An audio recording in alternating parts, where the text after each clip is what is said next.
Hello and welcome to Spirit Pig. This is the show that explores how to live a fulfilled life. I'm Duncan CJ and today I'm talking to Creel Price. Richard Branson described Creel as the living, breathing definition of an entrepreneur and someone who never ever accepts that there's not a way to solve something.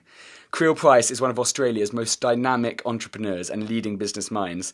He founded 8 businesses before he left school, and at 25, Creel co-founded Blueprint Management Group with just $5,000 of capital.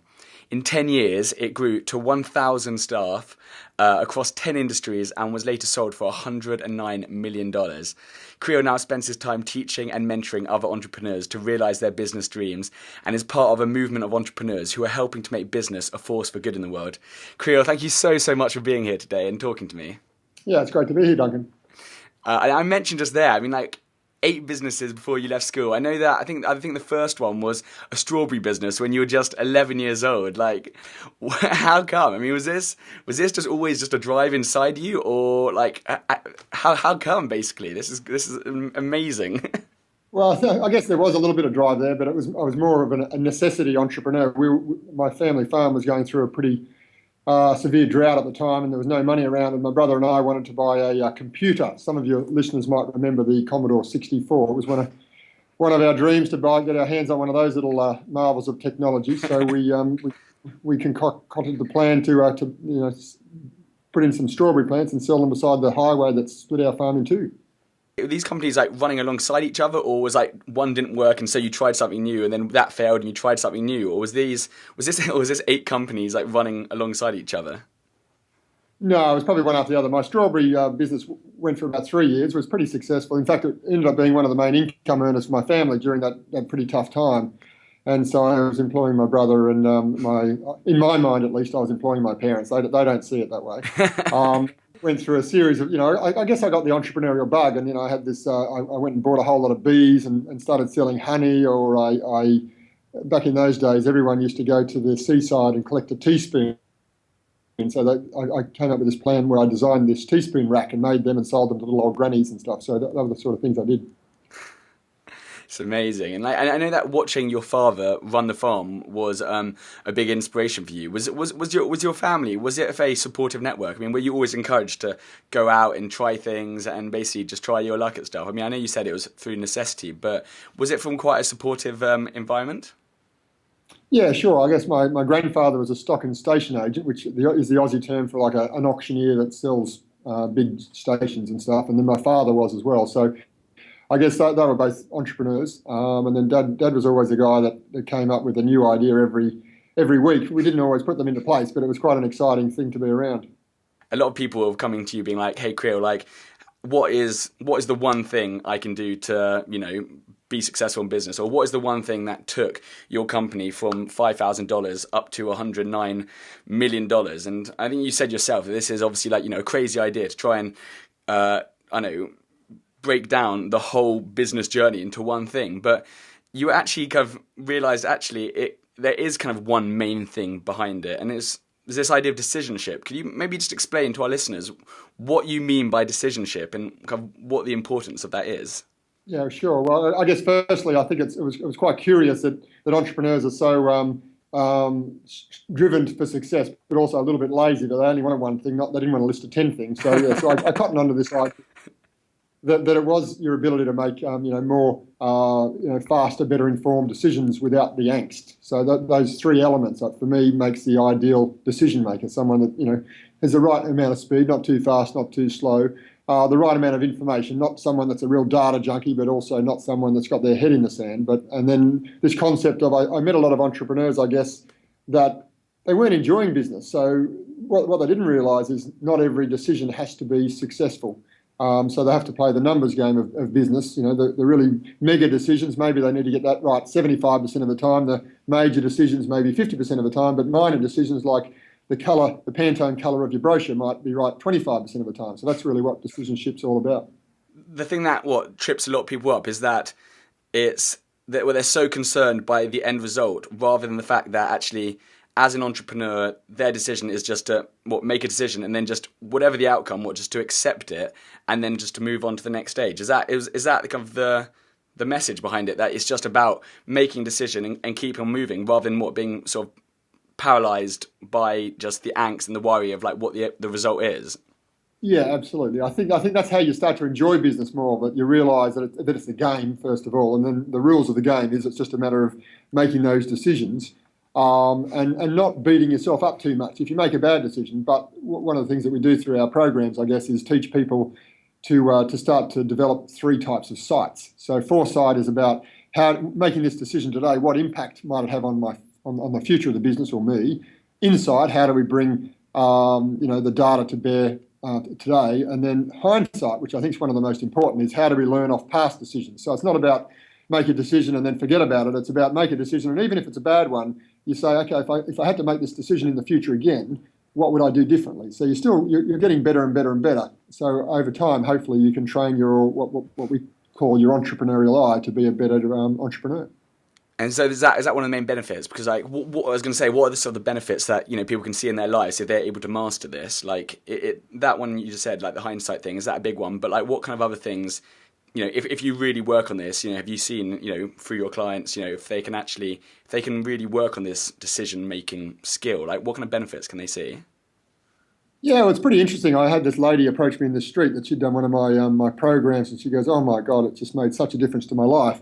And I was thinking, oh, she's going to tell me about how she's built this multi-billion-dollar business. But she said, I shared it with my husband, and he's so annoying. Every time if you had to go and buy a pair of glasses, he'd go to 3 different shops and he'd try on every single pair of glasses. That used to drive me crazy. And then she said, now I told him about this life's just about decisionship, which I really hadn't cottoned up on at the time, but I think she's probably right. And she says, he'll try now 3 pairs of glasses on, make a decision and move on. It's great. So it was quite an unintended consequence of decisionship, but I think she's onto something that, if entrepreneurship is decisionship, probably leadership is, definitely. But, I'm starting to come around to the view that probably life or citizenship is equally about decisionship. If you think about the biggest decisions you make in your life, people rarely regret those massive decisions to move cities or to, get divorced or to get married or to change jobs or to have kids. Any of those big decisions you rarely regret. Yeah, because that was one of the things I was going to actually ask about, because obviously, like, right now we're talking about it in sort of like in a business framework or, in the context of like in starting a business and entrepreneurship. But that was one of the things I was actually going to mention. Like, how does this relate to sort of like all other facets of life, through, our social interactions, through the way we approach, mindset, our health, is this idea of just being quick, making decisions, and making bigger, like better decisions. I mean, does that filter into all elements of life, would you say? Yeah, definitely. And I think that, there was a little book written ages ago called Don't Sweat the Small Stuff. And I think that by splitting decision making into these mega, major and minor decisions helps you understand how many sleepless nights you should be having about minor decisions, and really none, because at the end of the day, it's just a minor decision, just make it and move on. Yeah. Because I think that's one thing I saw. I think it was the quote which you actually began your book with, and it was like by Albert Camus, and it was like, "Life is the sum of all your choices." Yeah, definitely. I think that really, I'm starting to come around. I'm a student of this myself, so I'm pretty good at entrepreneurship. But the whole life thing, I think, over time, I think you get a lot of wisdom, and then you die. So sort of like you need to try and get a bit more wisdom sooner, maybe. And one concept which I really loved and I really resonated with was this idea of your like concept of entrepreneurship. Could you basically just describe to our listeners what exactly you mean by entrepreneurship? I don't know if I even pronounced that right. Yeah, a renaissance for entrepreneurship. Yeah, pretty much. I mean, I started to talk about the world needs a revolution because really consumerism has got out of control. There's so much middle management these days that I can't see why people would be happy just passing emails around the office and staring at a computer all the time. I see corporations are pretty hungry. It's all about shareholder value. Everyone looks to governments to fix it, but really their hands are tied.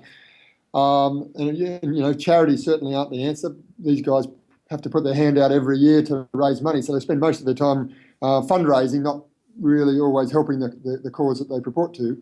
So, last year, for instance, I was asked by the UN to help, 100 entrepreneurs. We put our minds to fixing the millennial goals. So I know the answer is not the UN's not going to fix the world either. So for me, the realization was entrepreneurs are going to be the guys that are going to do it. if I started to talk about this idea of a revolution, it really polarized people. And they go, "Oh, I think the world's not that bad." So then I started to flip it around and said, well, maybe we do need to keep some of the things that we all hold dear, but a renaissance is all about a revival of some of the things from the past and that builds on the past. So, and that sort of idea started to take off. I did quite a lot of study in Florence around what were the factors that made Italy such a hotbed in the late 15th century. And I think whilst the grand masters of art and sculpture and politics and science and poetry, in that day was what made this amazing explosion of expression and legacy. These days, it's going to be entrepreneurial minds that'll be the same. Yeah, because I love that, because I actually studied I studied history of art, and when I was back in the 1500s, all like the Medici family, and it was that sort of hotbed of like art and philosophy and discussion, and in this sort of, like you said, that sort of melting pot of ideas, and so yeah, do you feel that we're kind of going through that at the moment, or do you think it's actually coming up? Do you think is that something to aim for, or do you think that's happening as we speak?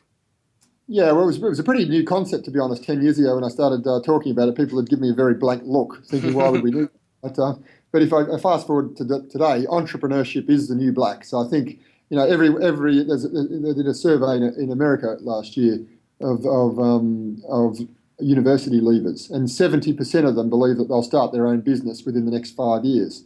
And even some of the stuff that I do with my kids' foundation, you just see entrepreneurship is it's probably the Mark Zuckerberg factor, to be honest. People think, wow, why would I go and work for 50 years of my life if I can start a business at uni and create the next big thing? So I think and governments are looking at how do we use it. UN, as I mentioned, charities are starting to change their business models.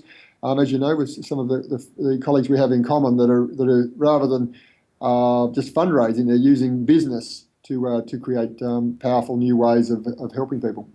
Do you think, like as you mentioned at the beginning, when you said sort of your entrepreneurship sort of came out of like necessity with like the whole sort of global recession, do you think that a lot of this has been fueled by that? Because the fact that people now that, the idea of getting, a safe, reliable job and you're sorted for, your next 20, 30, 40 years, because, that was almost taken away from a lot of people. Do you think that necessity has fueled this sort of entrepreneurial drive as well? Yeah, I think it may be in part, but I think Australia is a good example of why that's not the case, because we're probably only just about to go into the recession. We're a few years behind you guys. We've sort of didn't land, but the entrepreneurship is definitely alive and well here in Australia. Everyone seems to want a bit of entrepreneurship, which is pretty pleasing. So I don't think it's that alone. I think it's more of a realization of a new era where people want something more out of life, and they believe that entrepreneurship, rather than working for someone else, is where they're going to get that freedom and fulfillment that maybe they can't get working for a corporate, say, or a government job. Mm. And one of the things I love about what you do is you're like, rather than suddenly seeing business as a separate entity away from sort of social good, you've been like sort of a pioneer in the development of new models of business that combine commerce with social good. What are some of the ways in which you feel business can be a catalyst for positive change in the world?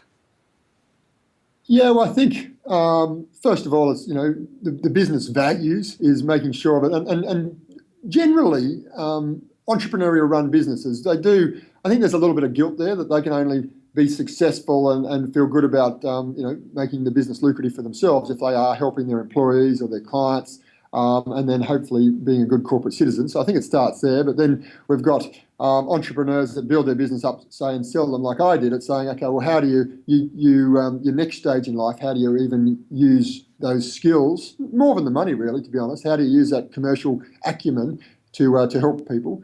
And then thirdly, you've got the social enterprise, where we're saying, okay, from day one, the business is set up that maybe a percentage or 100% of the profits goes to fund some really cool stuff around the world. Yeah, because I know you got involved because I heard about you from through Duncan Goose. I know you from One Water, and I know that you got involved in launching sort of helping out with like global ethics and launching One Water in Australia. Is that right? Where where you're giving away 100% of the profits to fund like water pumps and water projects and humanitarian work in Africa. Yeah, absolutely. Yeah, absolutely. So it was quite funny when I met Duncan and Paul. Who Paul had worked for me many years ago. So it was really amazing to see their vision and what they were achieving. So yeah, I was the first to put my hand up to say, let's bring it to Australia. But Never easy, I think, selling a consumer product. So my mission is more stay into services if you can. And I enjoyed. I read an article that you wrote on LinkedIn, which was there was a few. There's some really really great ones up there. But one of them was it was a bit of a off detour, but it was why entrepreneurs love Burning Man Festival. And you were talking and gave us some. You went along and actually summarised some of the things you got out of it. But one of the things you mentioned at the end was that one takeaway from the event is that it taught you to embrace principles over rules. What exactly do you mean by that? Yeah, well, everything I teach in my entrepreneurial programs is about, it's a bit of a cliche, but it's the whole teach the guy to fish rather than give him the fish. And I think that's every business is different. Every business size, there's lots of different sizes of business. Every industry is different. So if you teach entrepreneurs principles, they can apply it in their own way. If you teach in the social enterprise space, so for instance, in the entrepreneurship, we have 6 different principles that we're trying to revive. So it's about things like it's vocation over vacation. Rather than trying to make all of this money so you can retire or for the weekend, it's sort of like do what you really love doing. Or it might be about it's about being extraordinary rather than ordinary. If we're going to create these big legacies, where's the next pyramids that are going to survive thousands of years? Where's the next massive change like we did have from the 15th century Renaissance, rather than building these really crummy little apartments? So I think if you start with principles, people can then work out how to apply them themselves rather than just a couple of tips or methods. Rather than rather than being too strict, like actually people can have that and then build on it and adapt it and develop it to sort of suit their each circumstance. Absolutely. I think people want freedom within boundaries, I guess. So principles are a guiding light and a direction that you can help follow. Fantastic. And another thing, which you said was a big learning. I think you learned this. You kind of said you already knew this, but it kind of like really hit home when it kind of sunk in again when you heard it from Richard Branson. Is this idea of like life and business is all about adventure? Does that tie in with this what you're talking about at the beginning about almost treat it like a game? And when we take things too seriously, we kind of lose sight of the fun. Is it or do you mean something else by that? Life and business is all about adventure. Well, I think if you think about adventure generally, it's about throwing yourself into something that's a little bit scary, a little bit in the unknown. And my observation of people is when they get into that situation, that's when the real true learning and personal growth happens. So you've sort of got to be a little bit uncomfortable. That's what adventure really means. But I think do it with a smile on your face. Just embrace. And you are going to, it's one of those decisions. The decision to go and travel around the world for 12 months as a backpacker was one of the best things I ever did. But, I really embraced it. And, all of the scrapes and whatever that I went through, I still did it with a smile on my face, thinking that, wow, this is going to be, when I get back to my real world, I'll have some great stories to tell. And that's really, for me, what adventure is about. Yeah, no, I agree. And have you had any sort of really memorable failures along the way that have sort of stuck out and that you've really learned from? Or because I know that obviously failure is part and parcel with achieving anything in life. Coming with success, there's often a lot of failures along the way. And have you had any sort of big failures that have stuck out and been big learnings? Yeah, I mean, about 12 months into business, after I founded the Blueprint at the age of 25, there was 3 of us actually that founded it. But one of the chaps, sent us down a certain business direction, and the people didn't pay their bills, and it sent us into I'm not sure what you'd call it in the UK, but it's Chapter 12, I think in America and in Australia, it's voluntary administration. So essentially, you go bust, and it's really humbling to do that as an entrepreneur when you've got this vision to create this multi-million-dollar business, and all of a sudden you can't afford to pay your bills. So you do an arrangement with your creditors, which again is very humbling, and then hopefully move on from there. So I think that taught me a huge amount in business. Even though we had a lot of integrity and principles. In fact, we ended up paying back all of our creditors, even though we weren't legally obliged to do it. But that gave us, I think, the confidence and the reputation to go on and achieve the success we eventually did. Amazing. And so, I love that. So you sort of took that failure, that humbling experience, and sort of built on it and actually used it almost as a positive. So would you regret that, or do you actually think that was actually an amazing? You looking back, was there no regrets there because that's actually a stepping stone to where you went on toward? Yeah, I suppose you can maybe I'm conflicting with what I said earlier, but I probably wouldn't want to go through that again. I think it took years off my life, and I think I did lose a little bit of fun out of my personality. That really hit home, and over time I think you recover a bit of that, but it really made me grow up. I guess I was a kid in a 25-year-old's body, but that was the moment when I became a fully fledged adult. And sometimes I think you don't want to become an adult too early. Yeah. And I just maybe a couple of speed round questions to finish off. What does a fulfilled life mean to you, Creel? Well, I have this little philosophy called rocking chair theory. When I'm sitting on my balcony when I'm the age of 85, that I've got no regrets. So a fulfilled life is one where you just embrace it and make decisions and don't regret your life. That's nice, I like it. And what is one thing our listeners can do today that will have a massive positive effect on their lives? Yeah, I think don't sweat the small stuff. I think that's a really strong thing. It's not original for my material, but it's certainly left me in good stead. And as other people realise that life is about making decisions, hopefully it'll help your listeners as well. And are there any books or resources which have changed or had a massive impact on you? Well, on the entrepreneurial front, I think the EMyth is a really Michael Gerber wrote a great book around the entrepreneurial myth, essentially, that just be careful what you ask for. If you think you're going to end up with this amazing freedom by starting your own business, it doesn't always work that way. You could end up being trapped if you're not careful, and if you haven't got the right personality for it. Yeah, no, I agree. That book is awesome, and it really helps you look at the business almost as a system, and actually. So it goes on about like sort of the franchise model, doesn't it? And actually building something which is replicable and actually works again and again. And last but not least, how can people stay in touch and find out more about you? Well, I guess they can search me out on LinkedIn, Creel Price. Otherwise, I've started a new business called Investable.com with an IBLE. And it's a really great movement where we're helping people build businesses, $1 million business in 10 weeks using $10,000. And it's just really starting to get some traction. Amazing. Creel, thank you so much for talking to me today. I really, really appreciate it. It's been absolutely fascinating. And yeah, I know you're calling in from Australia. So it's 12 o'clock at night here.